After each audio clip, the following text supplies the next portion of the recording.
everyone. Welcome to a brand new episode of. Dulcet Tones, dude. Yeah.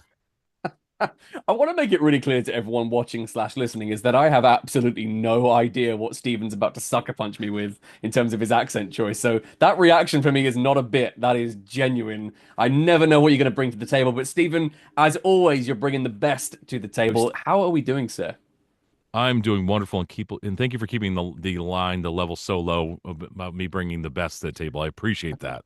Yeah, It's very because easy. Just look, at Dulcet Tones, we keep the expectations in check. You know what I mean? We're you keeping have it, to. keeping it balanced. So, we are recording this December 29th. This will be going live within the first sort of couple weeks of the new year. And as we kind of were discussing our plan, what we wanted to cover is the sort of the third episode of our performing arts podcast. In our sort of back and forth together, Stephen and I have been talking about, the concept of those aspirational projects, things that we are excited about that are completely theoretical. They are just sort of potential outlets for our creativity and things we perhaps always wanted to achieve or perhaps work on that for a lot of people would look like kind of pie in the sky, wild thinking. But we've found ourselves sort of being through our, sort of our prep and our discussion looking at some of the things that we know we want to achieve creatively. And it's not necessarily whether it's something that it could be a specific project that necessarily happens or not. It's just the kind of work and the kind of things we both want to do, whether it's as an actor, a writer, a director, etc., within the performing arts space. Because there is sort of, I think, a healthy positivity to be taken from this notion of dreaming big. Of looking at something and wanting to, even if it's seemingly insurmountable, it's something that I think is nice to shoot for, no matter what. And you might find that through a sort of reasonable step-by-step process, you find your way to get there to that thing that may at first have seemed to be unachievable and impossible. So I wanted to kind of just throw it straight to you, Stephen. Is there any sort of like a project as an actor, writer, director, something in that space that you know you would love to work on? I'd probably like to be a character with a catchphrase like cowabunga or like "Yeah, baby." But if I couldn't do that, then I like probably a well-rounded character, some character that Right. has some growth, whether it's in an audio drama, an audiobook series, video game, or animation, something that kind of grows as the series progresses. That'll be kind of like what I would look for.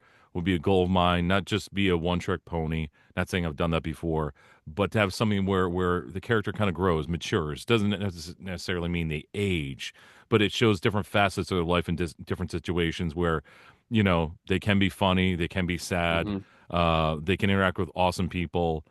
Just kind of full scope as an actor, I would love to pursue. So and have it be long running. Whether it's multiple audiobooks, Yeah. or audio I'm dramas glad you said or a that series of because games. Yeah, I would that love that. that arc and that growth implies a certain quantity to the work that you're producing, whether that's through something episodic, something like an audiobook, which is long form. That sort of those kind of opportunities, why they are the rarest typically, are the things that give you the scope and the time to actually have that development play out.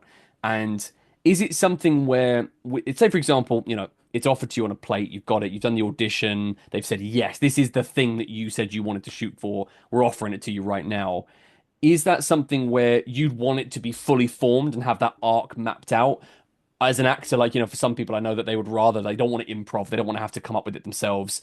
Do you want that to be set in stone, or is it more enticing to you to have it be flexible enough for you to put your own stamp on it? It would have to be depending on based off of the scope of the project. So, say, Right. as you brought this out there, Jonathan, say it's going to be, hey, we've got this project and it's going to be 3 episodes. Mm, I would want to know how the final arc is. I would want to know at the end, like, does my character become more and more negative, more surly toward the world, more downtrodden, more this, where he starts off and everything's naive and he's all happy-go-lucky. hmm So I want to know that so I could start to process that as the project went along, as the scene went along, as the chapters went along, where I could start working in, a different perspective where the brightness was gone from the voice. It was more even keel. Right. So I'm not all of a sudden at the end of this chapter or this one scene of this or whatever it's going to be, and I'm forced to do this 180 or this paintbrush of wow, he's now sounds schizophrenic where the mood has changed so much. So I Yeah. would like to know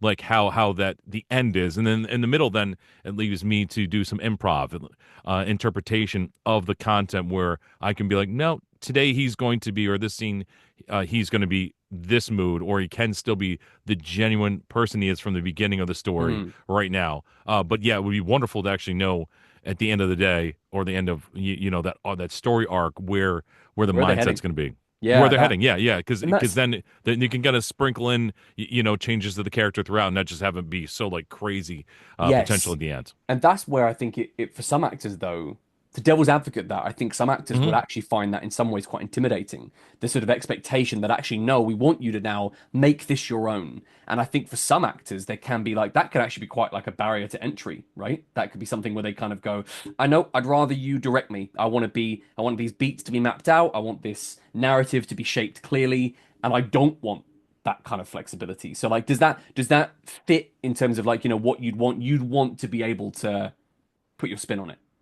So I would like to put my spin on it. The way you presented it is a little different than I was initially thinking. My thought process was for the self direction aspect. Okay, Right. so I'm Got it. self directed on the project. I definitely want to know the scope of the character, Yeah. because then I have to then mentally prepare myself how the character is gonna morph and change. Now, if you're dealing with the live direction Mm, aspect, then yes, I definitely would like to be kind of led on that path on that journey a little bit, but it also depends on the casting director you're working with. cool. Some are Right. really open to interpretations, and obviously they have an idea in their head lined up, how they want the scene to work out. Um, but it depends on the casting director. The ones I worked with always have that vibe. They know where the scene's going to go. But then they're like, I want you to interpret it your way as well. Give me that as an option. Nice. So from the live aspect, the live direction, I would kind of like to be potentially spoon fed with the scene, Hmm. if need be, and but if it's just self directed, I definitely want to know where That's where it. we're gonna end up. That's an important distinction, I think, Hmm. actually, to clarify that the difference between what the expectation of being live directed is versus the opportunity for you to self-direct. Those are two very distinct approaches that I think it's important people have that clarity on, right? And that understand that's asking different things of you. It's asking you to be either confident in your own process if you're self-directing and collaborative in your shared process if it's live direction. Right, and just pulling back as well just a bit. So when you're doing the self direction process, you have to have that dialogue lined up with the casting director, with the producer, with the writer Yeah. ahead of time, where you're going to do two versions of a line, three versions of a line, five, six, seven versions of line ahead of time. And then you give them all these options that they can do, that they can plug and play, depending who you're playing off, depending on how the scene's going to evolve, the sound, and all that minutia. So you have to then have that dialogue and that relationship with these people in advance, where they're like, nope, we got this character, we have this mindset, and you're like, all right, I'm just going to do two versions of each line, three versions, or a paragraph, and how you want to go, and go from there. Other times when you're live directed, it's like, all right, Steven, read through this one time out loud, see how it sounds. How do you interpret it? And then they kind of will like, all right, well, this is our feedback. We actually want you to do this, or we love this. Change that. We didn't think you were going to do this type of cadence. Oh, we like this. Pace yourself down, speed yourself up, the normal stuff. But when Mm. it comes to the self direction, you have to have that relationship, like the expectations. How many times do you want me to go toward this? How far do you want me to range? That's what I've dealt with personally. Yeah, that's actually and sorry, before I follow up there, Sure. my lovely cat Pumpkin, who is half fallen asleep off the sofa and I think has just realized, I'm gonna just, oh no, he's, hang on. Put you this way, buddy. There we go. There we are. There's a good boy. I'm gonna keep that in because he was literally falling asleep off the sofa. And of course he's pushed the box off. That's hilarious. Okay. So quick Nothing edit wrong there. with that. No, I take that back. I'm not taking this out. Mm. So he's furious with me now. I think that there's a Uh, certain comfortability required if you're going to be self-directing, right? In terms of mhm. who you're working alongside. I think that creates a certain atmosphere for you as an actor where you feel comfortable enough to make those decisions for yourself, as long as the person you're working with is someone you really trust and can actually collaborate with.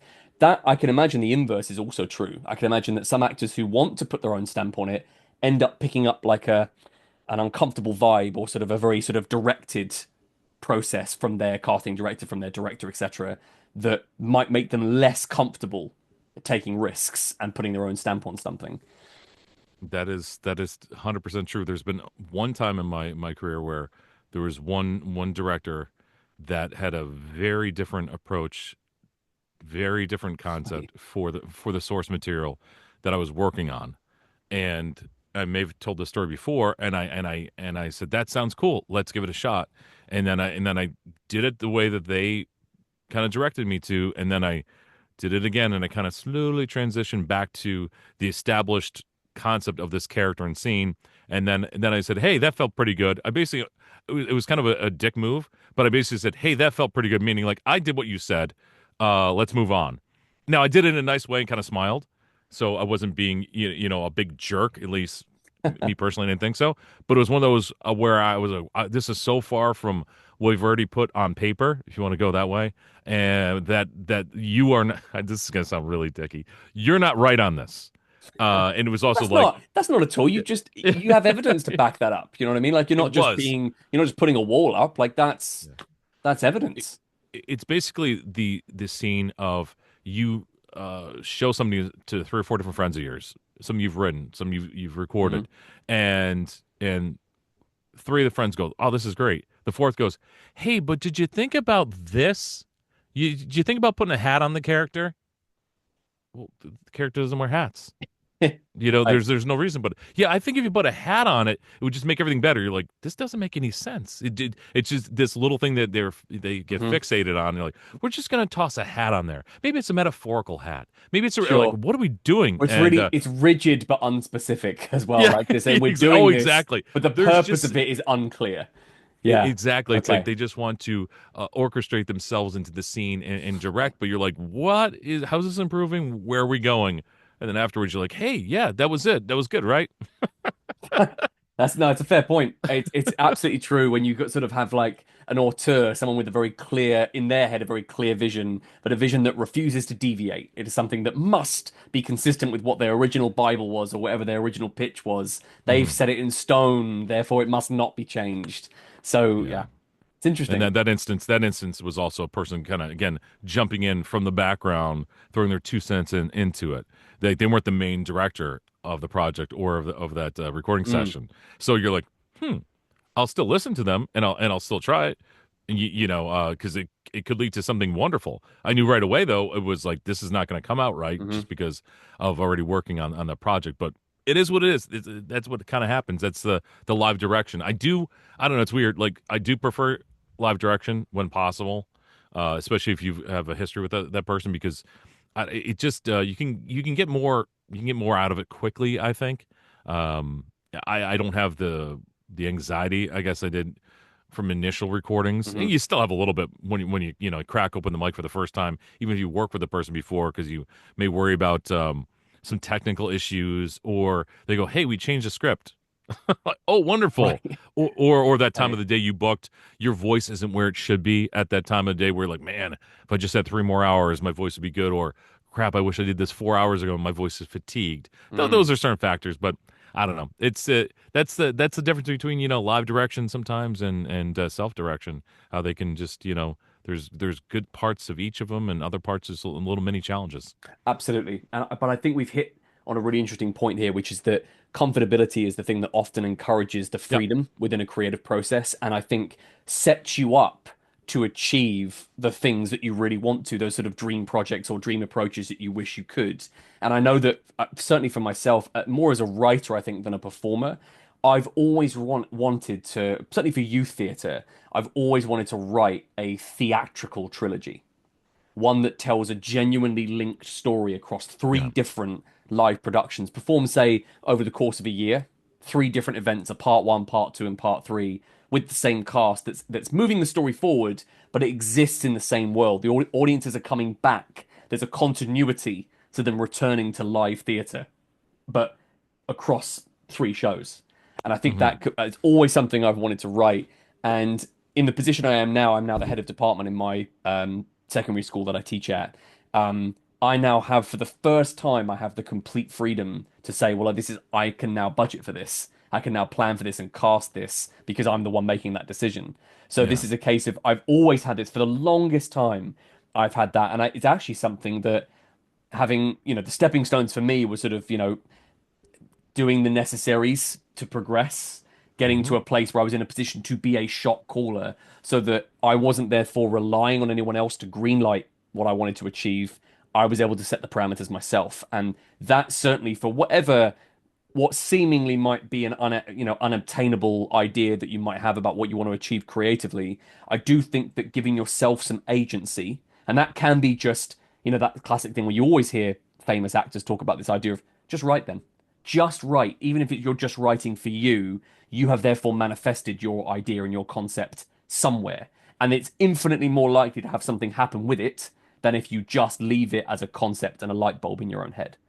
And that's something where I think, and then alongside that, I've then take, put in the work, put in the hours, Yeah. done the necessary to get myself to a position where I know I can make that project come to life. So that's something I'm hoping, like, if I'm given the opportunity and things continue as they are, that's actually something I would be able to now, having spoken about it out loud and talked about how I'd approach it, be able Right. to actually manifest that into reality. And it's too, I mean, the key is the building blocks, which you talked about, the Yeah. experience, the time, the devotion, the research. As a voice actor too, you have to do the research. I mean, it depends on what level you are. If again, if your goal is to do animation and you are a voiceover actor, you've done projects, you worked in the commercial realm, the commercial genre, then you're like, how do I do that? And that speed bump of what to do, then that anxiety or the unknowing feeling of where am I going to do, where I'm going to Mm. begin, can just be like you can go to social media and don't be like a scroll monkey, but find the threads, find the people of the topics of the genre you want to get into. Maybe it's animation. And who's your favorite, voice actor or actress in the genre of animation you want to kind of dive Hmm. into? And look at their career. Just just see where they are. Listen to what they do, and the exercise you mentioned, where just go right, just go this, Yeah. just go voice act. So take the scenes that they have, hit the closed caption button, jot them down, whatever. Write out the script. You kind of know how the scene goes. Don't parakeet. Don't mimic exactly how they perform it. You kind of know how the scene is already, and then just say it to yourself. Say it in an empty Yeah. room. Record yourself. There are groups on social media. There's Discord channels if you want to dive way into that. That there's some people that will critique you. That you can then go back and critique yourself Hmm. right after the fact. Give it a week. Listen back to it. And that for you can then dip your toe in the water and start building that confidence, because the more you do, the more confidence you can have. I'm Yep. not necessarily saying that you're gonna start off and get into some bad Oh, habits. You may or yeah. you may not. We all stink at the beginning. We all But do. also, We're all yeah, and terrible. also, there's don't have any illusions that just being that proactive suddenly leads to some tangible success. Oh no. Doesn't those two things are not connected? Like it's not any sort of guarantee or easy win just because you decided to be a little bit proactive with yourself finally. Oh, But if anything, right. it's it's not about getting 100% of the way there, it's getting 1% of the way there. You've taken a step further than you did 24 hours ago when you decided to finally pick up that microphone, pick up that pen, or start learning those lines. And that's Exactly. yeah, that's and there some I think some people can struggle with that. It's tangible growth. It's tangible growth. Yes, yes, you can point to it no matter Yep. how small. It's the idea of the concept of celebrating a small victory no matter how small, right? And it's Hmm. the the tricky thing I think for some people because I've had instances where I've been talking to people where like you get sort of pushback. They sort of when people say things like, "Oh, just do it, just write, just create, just paint, just start recording, whatever Hmm. the thing is." The first thing that goes, "But how do I start?" And I think it's the wrong question. It's the question isn't how do I start, is what's stopping you? Hmm. And if what's stopping you is a need for approval, needing for it to, or a sort of an egocentric need for it to hit some kind of social media metric, or for it to hit a certain quality bar that you have imposed upon yourself, I think once you aren't able to answer that question, and you can then figure out, well, why does that matter so much, instead of just doing the thing. Like I've had that. I've had moments where like there's things I've wanted to work on, and then I've looked at like my website statistics or view count, and I've then been demotivated because I think no one wants this. But actually, I want it, and that's enough. Doing it for me is enough. So therefore, if the question is, how do I start? It should be like, why aren't you? That why aren't you beginning? I love the perspective, and Yeah, you're right. It's the mental barrier of like I can't do this or how do I start? Right, and then you just the concept is like you can do this. Just do it. What is holding you back? Just do the yeah, thing. Just do it. It's okay. Set aside that time, which I mentioned earlier. Organize yourself. Like me personally, usually every day between 7 and 7:30 in the morning. I'm looking at social media. I'm looking at uh, different sites for casting calls. Okay, for various casting. I'm not looking nice. to be like, oh, cool. Hey, man, nice, nice meme you put up there. I'm looking for actual like casting calls and projects and maybe people actually saying their successes. And not to give away secrets, but I'm sure other people do it. When I look at someone and they're working on a project, I see who else is working on the project. And then Right. I say, hey, do I have a connection with them? Are they a casting director? What are they working on? So you're now doing the legwork, and then you can send that direct message with some context to it. If you want to work with this person, be like, Hmm. "Hey, I see you working on this project. That's actually in the genre I'm familiar with, or I want to get into. Do you have a casting call list? Do you have any open workshops? Or I'm just a fan. You don't necessarily have to have your pitch at the beginning, and that's part of the being a voiceover actor as well, with the self representation aspect of it. And me personally, one of my goals is to actually get representation in the coming year. And you can get Nice. representation in various fields. You can get specific representation for commercials only, or commercials and e-learning, or if you want to do animation, regional representation, country representation, depending on it. So that's one of my goals. One of the things that was holding me back was the mental barrier, and then also Right. one thing about procrastination which worked out nice was the fact that by me doing more and more research, I found out that a lot of agents or agencies want you to have a certain level of tech at your disposal for sessions, which I didn't have, which was easy for me to get. I just didn't have it, and I'm glad I found that out because basically you're just cast aside right away because you don't have Right. that And you don't have that software. having it though reduces the chance of that being that instant dismissal, right? Of you just go, it's Cor- one less barrier to entry that you have to worry Correct, and about. and that's done through the research, Nathan, which I mentioned. There's me Yeah. researching and stuff like that. So I personally have to organize better, but again have separate folders, separate files lined up where I can just reference them right away. Oh, audition. Here's the dates on it. I've got to do Hmm. this today. I've got to do that today. My daily planner. Oh, this project. Oh, this person. Reach out to. Reach out to this person now. Reach out to this person in the future. Reach out to this person next year. And those are me as an actor. They're vital. They're vital. And then it's the workshops, and it's the training that every actor I think should take, especially voiceover actors, because you are, I don't know, you are put in a position where you're ever changing, ever growing. Your characters are always different, so you should always be acting. I think you should Yeah. always be learning the different characters, different Totally. perspectives. It's You like know? any athlete. They Yeah, practice daily. yeah, They have training, they have drills because they are sharpening their toolkit. And that's exactly what yep. an actor does. It's just a You different have to. format, right? You're just doing You that in a have to. different way. That actually, the another side of this, which we haven't really touched upon, was me trying to think about me trying to devil's advocate myself and sort of what would be the things people say to that. So just go do it. Well, how do I start? Cool, we've covered that. And the idea of you said like, okay, so it's a mental barrier. So what's stopping you? Organization. Get yourself organized. Plan out what you're going to do. Be proactive in little success. Like the idea of just browsing some casting calls, just getting some equipment sorted, right?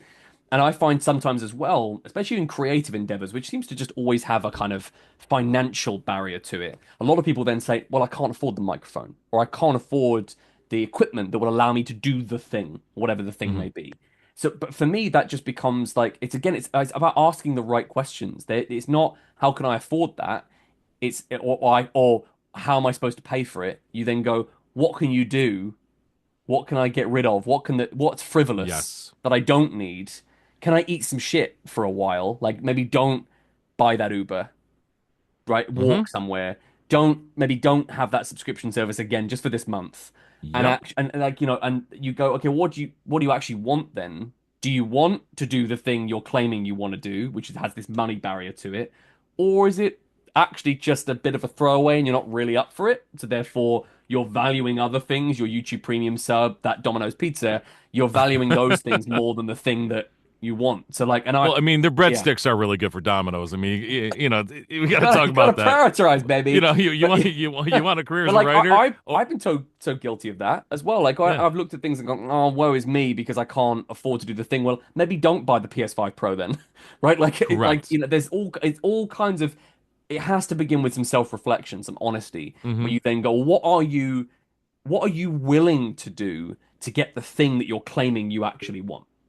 And that willingness and that ability to be introspective, and I said it already, but it's a borrowed line from Gary Vaynerchuk, one of my favorite YouTube sort of entrepreneur personalities, where he Hmm. said, you got to be willing to eat shit.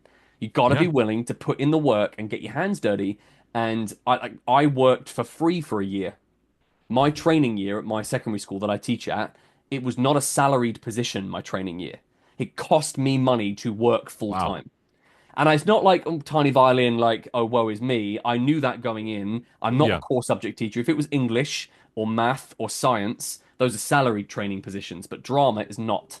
So it wasn't a surprise. I wanted to do it in a school that was 15 minutes up the road, not in London, right? Hmm. So therefore, that was the situation. I had to get Yep. student finance, and that's how I paid my way. And my wife, who was amazing, she was the breadwinner of our house and helped support me not just through COVID but through that training year as well. I had parents that were very supportive as well in that aspect, but I Yeah. was willing to put in the hours and I was willing to stick with it despite the challenge.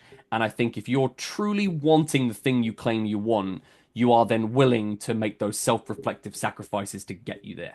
That's the thing I think that often is the barrier. I mean, 100% agreed. You have to, you have to put in the dirt. You got to put in the time. Yeah. You got to do it. I mean, you'll see too, to touch upon this, on various ads for voiceover actors, where people have their paid advertisement and they're like, hey, you can become a voiceover actor. Just take this $49.99 a dollar course. Yeah. And I'm going to say, no, that's not how I've seen it work. Okay. Or you want to become a voice actor. Here's this 1,200, 1,500, 2,000, $3,000 course. I've been on the other side.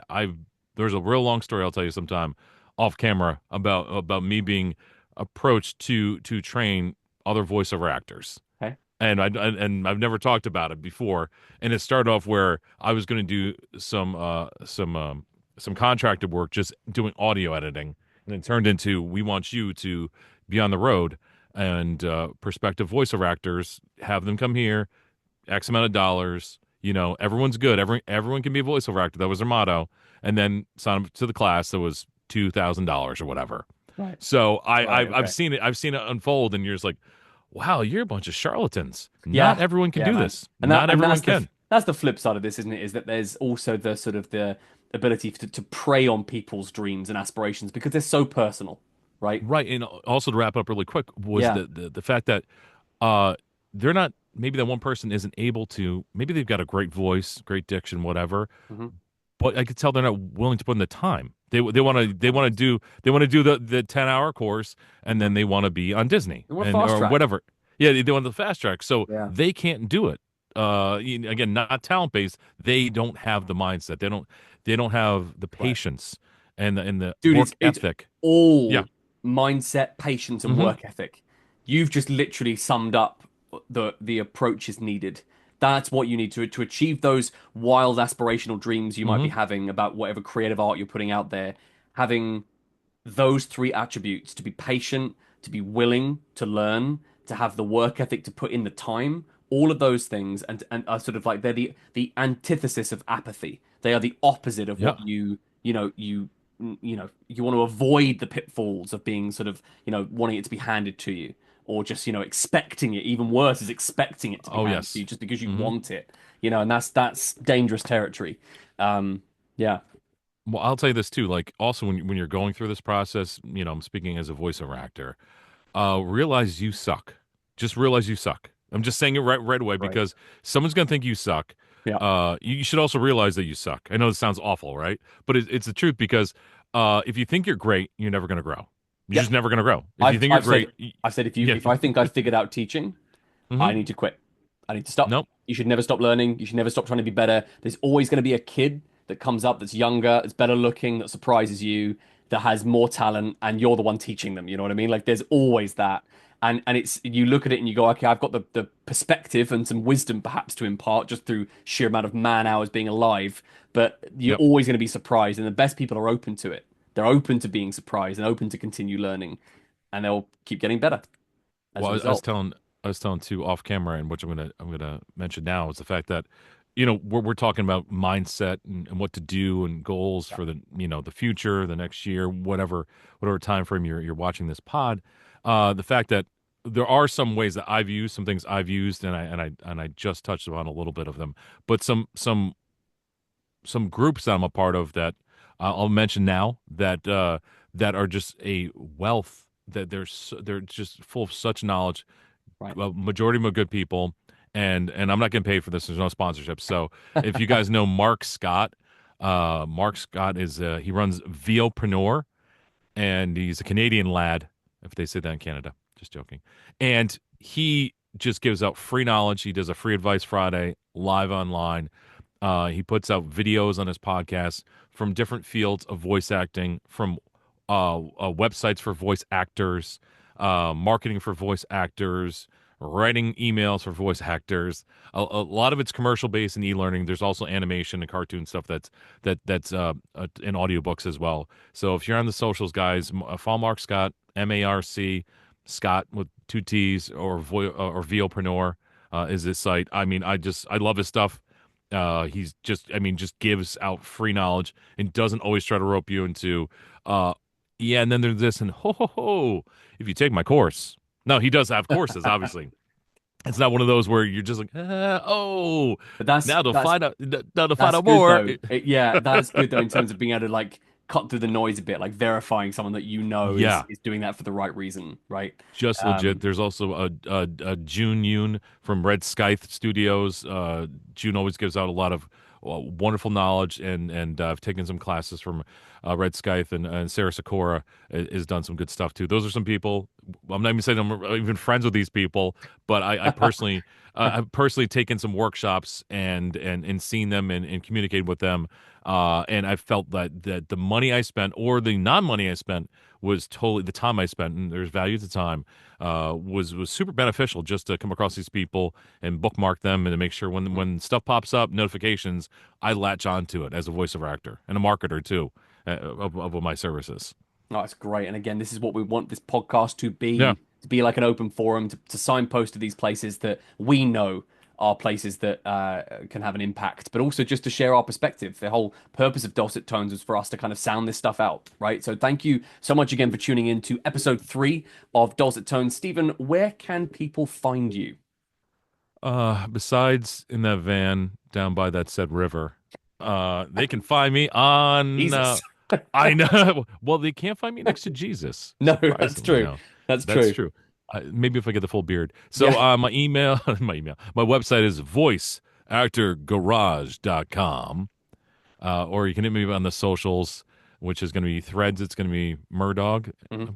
MURRDOGG77, MURRDOGG77. Same with on Instagram. And Blue Sky is Murray Dog, MURRAYDOGG77. On that's my Twitter and my Blue Sky. So it'll always be Twitter in my mind. I won't say X. Yeah, I know. I refuse So to that's say how it X as is. Yeah, well. guys, hit me up, obviously, and if you have any questions for aspiring voiceover actors, there is a link I can provide you with so much information that I wish I had when I started. I've given that link out to other people recently and other times, and you'd be surprised what we talked about, Jonathan. A lot of them never follow through Mhm. because they see, oh man, you actually have to do a lot of work. You just don't take this $10 So course and that's then what it takes to do that, yeah, and that's I think demystifying that is an important part of this. yeah, So, crazy. um, yeah. So, well, listen. Thank you again so much, everyone, for watching. You can find us on all of the things: Threads, Instagram, Facebook, Spotify, YouTube, and also on Discord at Burly Bird Media. We'll be putting up new podcasts and every single Monday. We also have our live streams on Twitch on a Wednesday, our System Link show, which is our live gaming podcast, and also Burly Bird Live on a Saturday night. Joined by Mike from the Xbox Guide. Our most recent one, actually, Stephen and I, Stephen very kindly guested on an episode of Burly Bird Live. live in character as a recurring bit, Nigel Knife. Please go and check that out on our YouTube channel. It was a really fun stream. We have lots more planned for 2025 and beyond. If you want the absolute latest updates on all things Burly Bird Media, our Discord is the best place to do that. So just search us up. It's an open invitation. Anyone is welcome to join this community. Thank you so much for watching, and we will see you next time.